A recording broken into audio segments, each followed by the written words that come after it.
it can be mutually beneficial and not in like an exploitative, extractive way, but in a way where it's like there's a lot of filmmakers that need these kind of help. We can offer that kind of help, and we're also a production company. So, you make our dreams come true and bringing incredible stories that we can work on, and we can simultaneously help you make your dreams come true.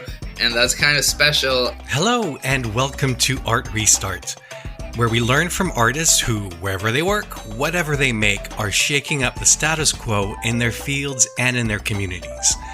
I'm Piercarlo Talenti, the producer and editor of this podcast, a production of the Thomas S. Keenan Institute for the Arts at the University of North Carolina School of the Arts. In this episode, we'll be speaking with film director and producer Carlos López Estrada. Carlos's first feature film was the well-reviewed Blindspotting, which was released in 2018. Then, in a sort of whiplash, his second film took him from the indie world to the studio system with a capital S, namely Disney. There, he co-directed the 2021 animated film Raya and the Last Dragon, which, I'm not just saying this, was really one of my favorite movies of that year. Now, between film school and Blindspotting, Carlos paid his dues. He spent 5 years living at his mom's and directing tons of music videos and shorts for next to no money to create his reel, that calling card that might get him a feature directing gig. But he will be the first to say that he had it so much better and easier than most in his cohort of filmmakers. For one thing, he was able to go to film school, and he also had supportive parents. But it bugged him that most indie filmmakers without resources or connections couldn't leap over the filmmaking world's very high barriers to entry. So he focused on a new kind of creative endeavor. In 2023, he launched Antigravity Academy. Antigravity Academy is a hybrid business. It offers a range of educational initiatives designed to provide young, aspiring filmmakers with the tools and opportunities to develop their voices and tell their own stories. And it also has a producing arm devoted to developing and bringing to life projects that would otherwise have difficulty finding funding. Antigravity's first produced film, Dìdi, a glowingly reviewed coming-of-age story by Sean Wang, proved that Carlos's mentoring and producing instincts are spot on. Dìdi recently won 2 awards at the 2025 Film Independent Spirit Awards, Best First Feature and Best First Screenplay. You should watch Dìdi. It's on Amazon Prime, and I promise you'll love it. Carlos spoke to me from his office in Los Angeles. I asked him to walk me through how the idea for Antigravity Academy first bubbled up in his head, and then how he made it a reality. It really was a direct result of my time at Disney. Oh, it was? Okay. Yeah, I don't want to sound like I'm just going to trash talk a place that honestly meant a lot to me and taught me a lot and was very welcoming and like warm towards me. But at the same time, it is a corporation, and the boundaries of what you can and cannot do are very clearly defined, and you're not really able to, stray outside too much. And I was supposed to work on another movie, but I left early just because I really missed the independence that comes with indie filmmaking and the ability to just take control over the projects and the stories in a way that feels just like honest to who I am as a person. And as much as I learned at Disney, I just thought that the compromises that it required for me to be there where it just didn't make sense at the time for me. Also, I'm still young, but I was a little younger. I don't have a family. It was easy for me to kind of like just go back out and get lost in the indie world, in the freelancer world again. And, I understand how many people who work there, who have dependents and who have mortgages, like that decision is not, it's a luxury that I was able to do that. Mm-hmm. But I just kind of felt like I was going to feel a little bit artistically repressed if I stayed there. And I left, and as soon as I left, I was like, okay, well, I want to be able to create this like organism that allows me to do all the things that I wasn't able to do at Disney. Like when I was at Disney, I was involved in a couple of committees, and I was one of the executive mentors for the diversity, equity, and inclusion group, and it was really hard to get stuff done. There's a lot of red tape. There's a lot of people that have to sign off on stuff. Like in order for, it's very political, as you know, most corporations are. And I just was excited to create this organism where we could like really push for the initiatives and the ideas and the programs and the projects that spoke to me and to the team, but without, having to spend years just trying to pitch this to people and to get 1,000 approvals and just kind of like the indie version of my Disney experience. And that's kind of how it started. And I'm really happy to say that a little over 2 years in its life, that we've really been able to do so much, so many educational and community building programs. We've built this like very healthy community of early career filmmakers, and we've just been able to really create some impact in the way that I feel like I really needed and I was hungry for at Disney. So that was kind of like the impetus of it. How did you know what kind of form it would take? Because it is not a nonprofit. In other words, even though it has an educational component, you also have a producing arm. Yeah. So it feels like it's an unusual organization in that sense. How and who did you work with to come up with its current form? I mean, I would love to tell you that we had consultants and that there was like a R&D period and that we took a very calculated approach, but it was the opposite of that. We did it independently. We did it based on gut feeling and just kind of like this very honest approach in terms of we want to start this thing.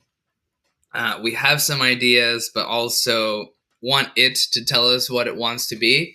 I knew, for example, just because I have a lot of friends who work in the nonprofit world, and I have seen the struggle that it is for them to sort of like make finances work, and also just for employees to, be compensated properly. Obviously, there's incredible nonprofit work that's being made, but it just felt like a little bit like we would be putting most of our energy into making this a successful nonprofit than it would be to do the things that we wanted to do.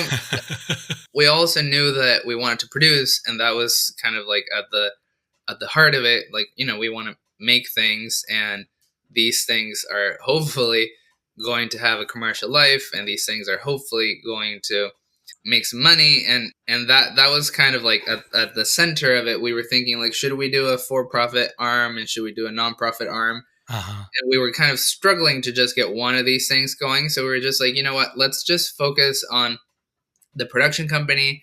We're still going to do work that kind of like feels nonprofit oriented in the sense that it's, community building and educationally driven. But let's see if we can make it make sense under the production company. And I think that we have. I mean, it's a young business, so we're still figuring out so much, but it's blossomed in a pretty inspiring way. And I think the most important thing about the trajectory of the company is that it's felt like a business in the least amount, and it's felt a lot more kind of like a community project, like an art project. And I say that because we knew that we wanted it to be a supportive home for emerging filmmakers. We knew that we wanted to be a little bit unconventional in terms of how we created these opportunities. And we knew that we wanted to, feel like a little bit indie and punk rock, but that's about it. And then everything else has kind of just been a response for, it's been a response from the community that we've been building in terms of what has been most necessary. So I'll give you like quick examples. Yeah. We had this idea early on. It's like, what if we host a free panel conversation with agents? Because so many of my friends who don't have representation like have a lot of questions, and there's this lack of transparency in terms of what goes into getting signed by a manager or a talent agent. So we invited 5 talent agents to just talk a little bit of, demystifying a little bit what that was like. And we made it free and open to anyone, and we had 500 people show up. And not only did we have, that many people show up, but they were so engaged in the conversation and asking questions and writing to us afterwards, just being like, I've never been a part of a conversation like this. And that just helped me in ways that you'll never understand. So then we were like, okay, something's happening here. What do you think was so exceptional about the conversation? Was it the atmosphere? Were people felt freer to be open and honest? I think it was. I was hosting it, and when we decided to have it, I was just like, people know about agencies. People, you can easily just like learn superficially like how an agent and manager works, but let's ask the hard questions. Let's ask like the real questions. It was like a very personal approach to the conversation where it was just like, okay, so tell us the real process that goes behind signing someone. And hey, you show up to a film festival and you see all these films, like what needs to happen in order for you to agree or decide to sign someone? Or hey, you get a cold email from some filmmaker that you've never heard before. What process do you go through to consider it, or do you not consider it? So it was those types of questions that I think that really led to a very candid conversation, and people really responded to it. So we were like, okay, there's something here. Let's keep doing it. And it's kind of been ongoing for 2 years. And then like that, in these conversations, we've been talking about, what are the gaps between someone who wants to be making movies and someone who's working professionally. And it was like, well, there's not enough mentorship. There's not enough like incubation of supporting first time feature filmmakers, or short films. Everyone asks you for like a reel piece that really like shows the potential of you as a filmmaker, and those cost a lot of money. So over the last 2 years, I feel like we have been really taking that feedback to heart and trying to find solutions for those gaps. So we created an incubator for first-time feature filmmakers where we help them develop and package their first films. We just launched a short film studio a couple months ago that is funded by Dolby, and we're financing and producing 4 short films for early career filmmakers. And that's kind of been the dialogue that we've had. So like trying to really keep an eye and an ear for the things that people are identifying as issues in being able to access this industry, and then us trying our hardest to find potential solutions for them. Are these incubators also where you yourself can find talent or projects that Antigravity might produce? Yeah, definitely. I mean, I think the most exciting thing about the company that to me makes me believe that it has a real future is that we found a way to do these efforts that probably traditionally would have fit better under a nonprofit model, but we found a way to do it under the company, and we are definitely helping and offering support to a lot of filmmakers, but there's also an upside for us, and it can be mutually beneficial, and not in like an exploitative, extractive way, but in a way where it's like there's a lot of filmmakers that need these kind of help. We can offer that kind of help, and we're also a production company. So, you make our dreams come true in bringing incredible stories that we can work on, and we can simultaneously help you make your dreams come true. And that's kind of special. And I feel like we've tried to be really transparent about all of our practices just to make sure that people know, people that are signing up to the screenwriting camp, that we're very intentional about saying is like, we would love to produce these projects. They may not happen if you, deep in the process of developing them with us, realize that we're not the right fit. Like, you still have the ultimate say to take these wherever you want, but best case scenario is like we're offering support, and then we can kind of like see these through. So do you have contractually, do you have right of first refusal on what gets developed through Antigravity? Yeah, essentially. It's changing because we're going into our second year, and we've had some discoveries and learnings from the first year that we're adjusting. But for the first year, essentially, we said, we'll go through this development process with you. At the end of the process, you get to decide if you want to keep us as a producer or not. But we definitely would love for you to consider us first. And if you decide not to and you get to move on, there's some credits and a couple of stipulations that we've shared from the beginning, just in terms of what type of involvement we can keep. But it's ultimately the filmmakers' decision. And if they do decide that it's not the right fit, then, it's not going to be a problem. And thankfully, or luckily, I think we foster really good, healthy relationship with all the filmmakers that we supported, and we're kind of helping them. How many filmmakers up to date? We have 6 that went through the first year of the camp, and of those 6, 3 have gotten signed at major agencies and management companies, and one of them earlier this year got into the screenwriting camp. Sorry, the screenwriter lab from the Sundance Institute. Yeah, honestly, it's been less than a year since we launched the program, and I feel like it's seen some pretty inspiring success. So we're hoping to be able to build the second and upcoming seasons in just like a stronger way. I noticed that Dìdi, another beautiful film, was produced. Antigravity has a producer credit on it. How did that marriage come about? That was kind of, I think, the beginning of building this model for the incubator, because even though that movie didn't go through like our screenwriters camp, it kind of like created the model that we've been following with the rest of the movies that we're working on. And that essentially just means that we came on early. There was a draft of the script. Sean, the writer director, still did a lot of work on it, but you could tell very clearly from the draft that I read originally that there was something really special there. And then we worked with him for over a year, kind of like getting it in its best shape.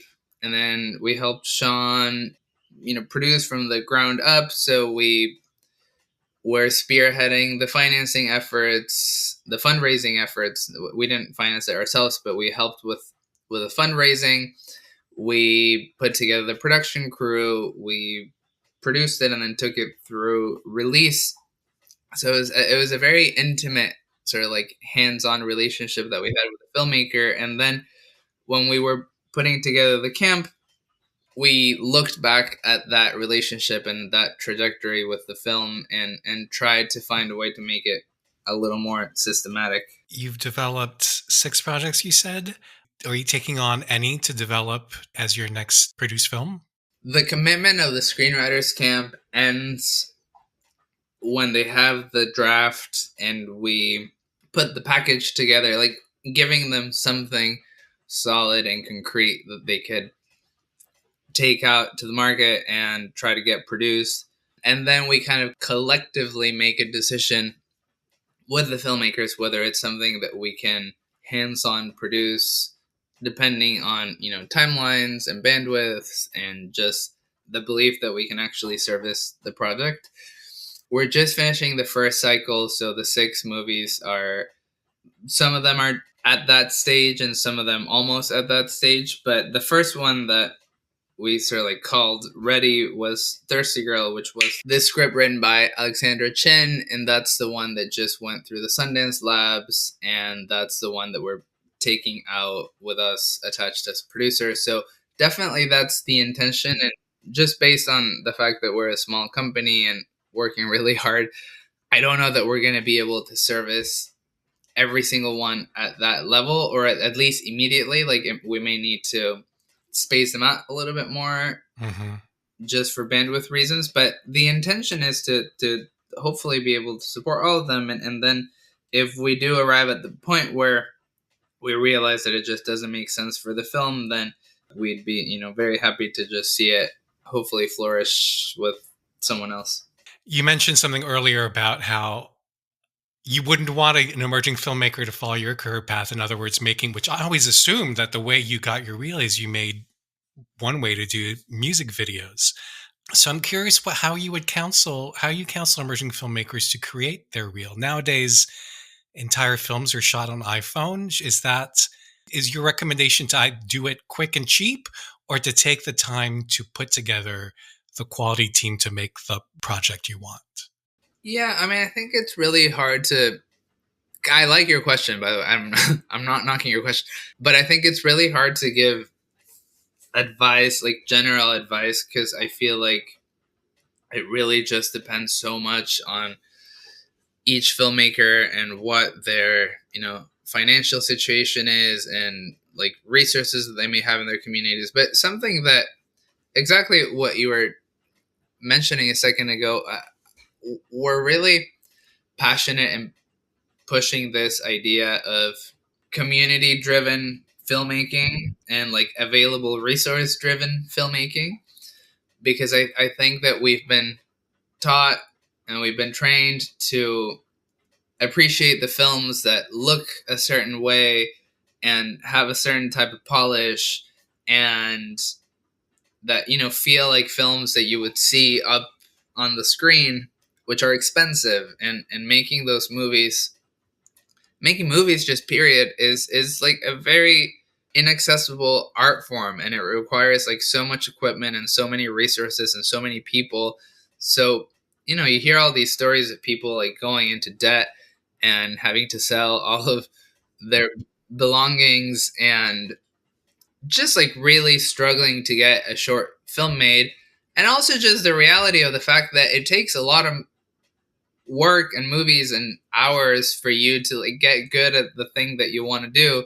So it's like people put all of the resources and then some into making their first short, and then they make it and it may not immediately get the traction that they want, and then they realize like, oh, I should probably make another 5 of these so that I can really get some experience. But it's like, what does that mean? You have to go through the same grueling process 5 times, and Right. it just kind of How many calling cards do you need? Right. yeah, it's a pretty unsustainable way of thinking. So we have this initiative that we haven't launched yet, but I'm pretty excited about, that is encouraging people to make movies with resources that are available, like easily available in their communities around them.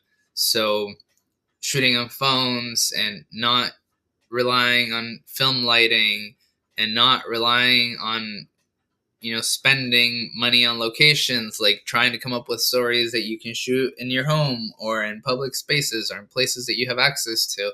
And to me, that I think could become a really meaningful. But do you think the gatekeepers, let's call them, and you talked about the polish of film that we're accustomed to seeing, do the gatekeepers appreciate that kind of rough and tumble filmmaking? I definitely think that there needs to be a reframing, and not only how we're making movies, but also the types of movies that we're giving our attention to. And of course, there's like lots of beautiful things to appreciate about movies that cost millions and millions of dollars, and the level of craftsmanship is so elevated, and not to like be critical of those, but I also feel like there are so many movies that have been shot on phones, that have been shot on very, very, very minimal budgets, that have used non-actors, not professional actors. Yeah, I remember the first Sean Baker film I saw was Exactly, yeah. Tangerine, which just blew my mind. Tangerine is like one of the most beautiful things ever made. And they had a budget, but that was shot on phones, and that was shot around LA in the most independent of ways.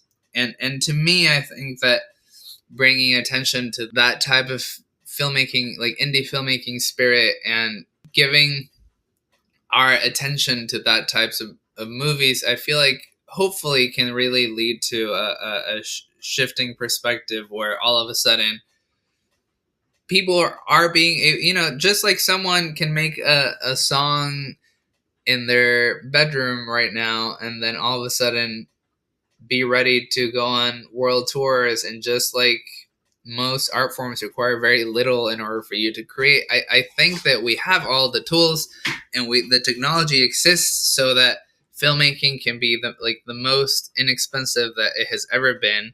And I just feel like with a little bit of effort, we can just get people really excited about this type of filmmaking. And I really think that it can have like major impact in our industry.